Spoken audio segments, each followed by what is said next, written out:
Next time যদি এনেকে আমাৰ ভগ্নী অনামিকাক যদি এনেকুৱা অশালীন ব্যৱহাৰ কৰে, বেয়া দৃষ্টিৰে চাই লোলুপ দৃষ্টিৰে ৰাখে, তেতিয়াহ'লে আঁঠু কাঢ়ি পিনে আৰু লগতে সোণৰ ফুটা দি চেণ্ডেলৰ মালা আলাই পিনে গোটেই ৰঙীয়া ৰাস্তাত ঘূৰাম বুলি আমি প্ৰতিজ্ঞাবদ্ধ।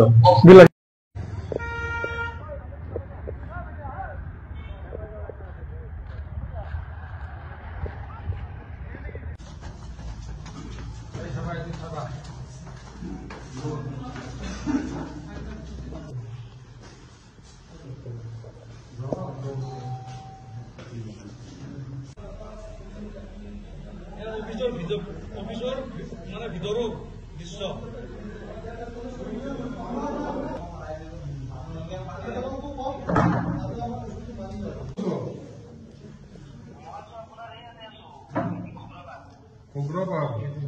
আচ্ছা, অনামিকা দাসক চিনি পোৱা না? তুমি তেওঁৰ মাক দেউতাক ধৰি গালি পাৰা অধিকাৰ ক'ত পালা? তুমি আৰু হেৰি তাইক যি ট্ৰান্সফাৰ কৰি দিছে, তোমালোকৰ অফিচত কি কাম চলাই থাকা? তোমালোকে অফিচত কি কৰ্ম চলাই থাকা?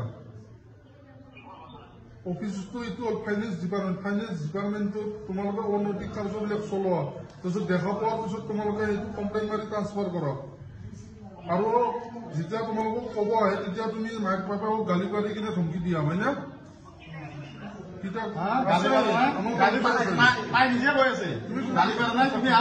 শুক্ৰবাৰৰ পৰা কেতিয়া আহিবা? শুক্ৰবাৰৰ পৰা কেতিয়া আহিবা? হেল্ল', কচোন শুনো, ক আৰে ক ভাই, শুনো শুনো কে দেখো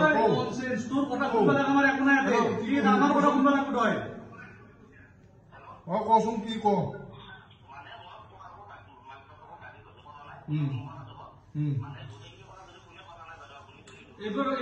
জাতিৰ বদন দালালি। তুমি অসমীয়া ল'ৰা হৈ কিনে আমাৰ অসমীয়া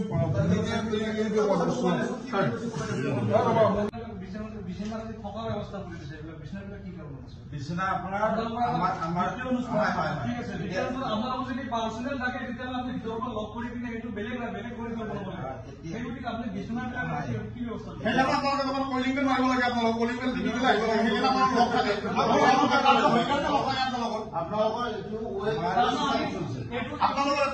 এইখিনি দ্বাৰা আমি এটা বস্তু গম পালো, আপোনালোকৰ যেতিয়া আমি প্ৰথম সোমাইছিলো দৰ্জা বন্ধ, দৰ্জা বন্ধ এইকাৰণে থাকে ভিতৰত মানে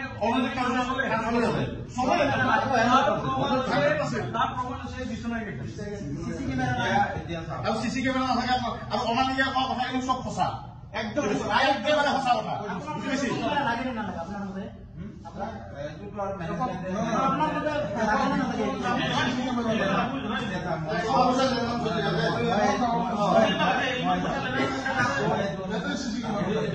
আপোনালোকৰ চিচি কেমেৰা নাই, যিটো মেনেজমেণ্টে গম পাব, মেনেজমেণ্টে গম পাব। তাৰমানে আপোনালোকৰ কাৰ্যকলাপ চলে সেইকাৰণে চিচি কেমেৰাটো ইয়াত অনামিকাই যিখিনি কথা কৈছে সেইটো শুভসত্য কথা, ইয়াত অনৈতিক কাৰ্য চলে। চিচি কেমেৰাটো অনুৰোধ হয়, প্ৰথম এইখিনি গম পালো আহোঁতে আমাৰ গেট বন্ধ, নেক্সট ভিতৰত সেইটো অফিচ দেখা পাইছো চবে প্ৰত্যক্ষ কৰি আছে, আৰু নেক্সট দেখা পালো ভিতৰত বিচনা, তাৰপিছত চিচি কেমেৰা নাই। কাৰণ অনামিকা আমাৰ ভণ্টি আমাৰ ভগ্নী কৰি যিখিনি কথা কৈছে একেবাৰে 100% সত্য কথা।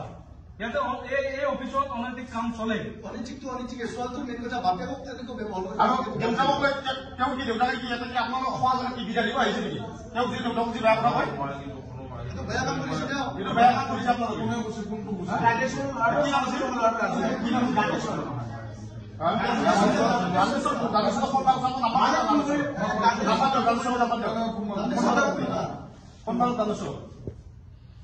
হয়, আজি আমি বিল্লাচিত থানা ৰঙিয়া আঞ্চলিক সমিতিয়ে এটা কমপ্লেইন পালো।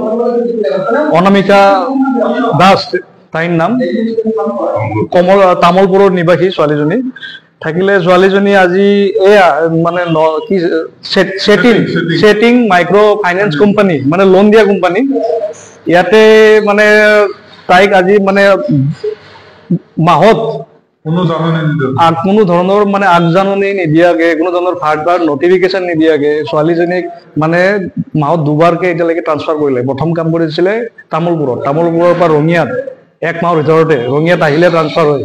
আকৌ এতিয়া কৈ আছে মানে বকত যাব লাগে। তাৰমানে ইয়াৰ ঘটনাটোৰ আৰু ট্ৰান্সফাৰৰ যিটো ঘটনাৰ আঁৰত আমি ইয়াত আহি মানে গোটেইখিনি কথা গম পালো। ইহঁতৰ মানে ইয়াতে যেতিয়া আমি প্ৰথম সোমাই দেখা পালো যে এই দুৱাৰখন বন্ধ। আমি 3বাৰকে মানে কলিং বেলো বজালো, নুখুলে। আজি এটা মানে বিত্তীয় এটা অনুষ্ঠানত য'ত মানে বাহিৰৰ এখন মানে বেনাৰ লাগি থাকে, সেই তেনেকুৱা বিত্তীয় অনুষ্ঠানৰ আমি সোমোৱাৰ লগে লগে মানে গেট বন্ধ। 3বাৰকে কলিং বেল বজাব লগা আছে বিত্তীয় অনুষ্ঠানৰ এই গতি ৰঙিয়াত। তাৰপিছত তাতকৈ ডাঙৰ কথাটো হ'ল কি, ভিতৰত যেতিয়া আমি মানে গ'লো, ভিতৰত মানে অফিসটো দেখা পাইছো সকলোৱে। অফিসৰ ভিতৰত আকৌ মানে পাৰ্চনেল ৰুম এখন কাৰণে বিছনা। এতিয়া মানে মেইন ঘটনাটা হ'ল এই অনামিকা মানে আৰু এই পুৰা CCTV কেমেৰাৰ কোনো ব্যৱস্থাই নাই ইয়াতে। ভিতৰত ৰুম আছে, থকা বিছনা আছে, দুৱাৰ বন্ধ, কলিং বেল বজাব লগা আছে। তাৰপিছত ইয়াত আহি আমি মানে ঘটনাখিনিৰ মানে মেইন যিটো ৰহস্য, অৰিজিনেল ৰহস্য ইয়াত আহি ফাদিল হ'ল যে অনামিকাই মানে কেইদিনমান আগত ইয়াৰে তাইৰ উপৰোক্ত যিটো বিভাগ HR হিউমেন মানে ৰিচাৰ্চ মেনেজাৰ বা ৰিজিয়নেল অফিচাৰ চবকে মানে ফোন কৰি কৈছিলে, কমপ্লেইন দিছিলে, লিখিত নহয় ফোনত কৈছিলে যে এনেকুৱা ইয়াতে ভিতৰত মানে অনৈতিক কাম চলি আছে, সেই গতিকে ইয়াৰ ওপৰত মানে কিবা এটা তদন্ত হ'ব লাগে। তাৰপিছত তদন্তটো দূৰত থাকক, আজি অনামিকা আমাৰ ভগ্নীগৰাকীক মানে বেয়াকে মানে ব্যৱহাৰ কৰি মানে দেউতাকক ধৰি মাকক ধৰি মানে তাইক কামৰ পৰা মানে এক প্ৰকাৰ আমি ভাবিম ওলাই দিছে। কাৰণ ৰঙিয়াৰ পৰা বকো বহুত দূৰ, ইমান দূৰলৈকে তাই অহা যোৱা কৰিব নোৱাৰে। এতিয়া আমাৰ মানে এইখিনি দাবী যে এনেকুৱা এটা মানে, আৰু এই ছোৱালীজনী মানে খুব ভাল ছোৱালী, এতিয়া ৰঙিয়া কলেজত মানে ডিগ্ৰী পঢ়ি আছে, ডিগ্ৰী পঢ়ি থাকিও মানে পাৰ্ট টাইম জব কৰি আছে ইয়াতে। কিন্তু আজি যদি এই ছোৱালীজনী নিজৰ আজি যদি মেনেজ থাকে কিবা হ'লে, তেতিয়াহ'লে তাই সুন্দৰকে আজি জব কৰি থাকিব পাৰিলে। আজি কোনো উপৰোক্ত বিভাগৰ লগত মানে মেনেজ হোৱা নাই কাৰণে চাগে আমাৰ ভাৱধাৰা, সেইকাৰণে তাইক আজি মানে ওলাই দিব বিচাৰিছে।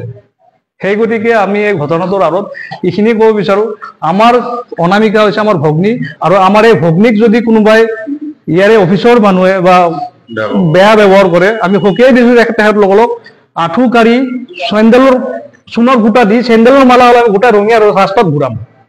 যদি নেক্সট টাইম যদি এনেকে আমাৰ ভগ্নী অনামিকাক যদি এনেকুৱা অশালীন ব্যৱহাৰ কৰে, বেয়া দৃষ্টিৰে চাই লোলুপ দৃষ্টিৰে ৰাখে, তেতিয়াহ'লে আঁঠু কাঢ়ি পিনে আৰু লগতে চূণৰ ফুটা দি চেণ্ডেলৰ মালা আলাই পিনে গোটেই ৰঙিয়া ৰাস্তাত ঘূৰাম বুলি আমি প্ৰতিজ্ঞাবদ্ধ।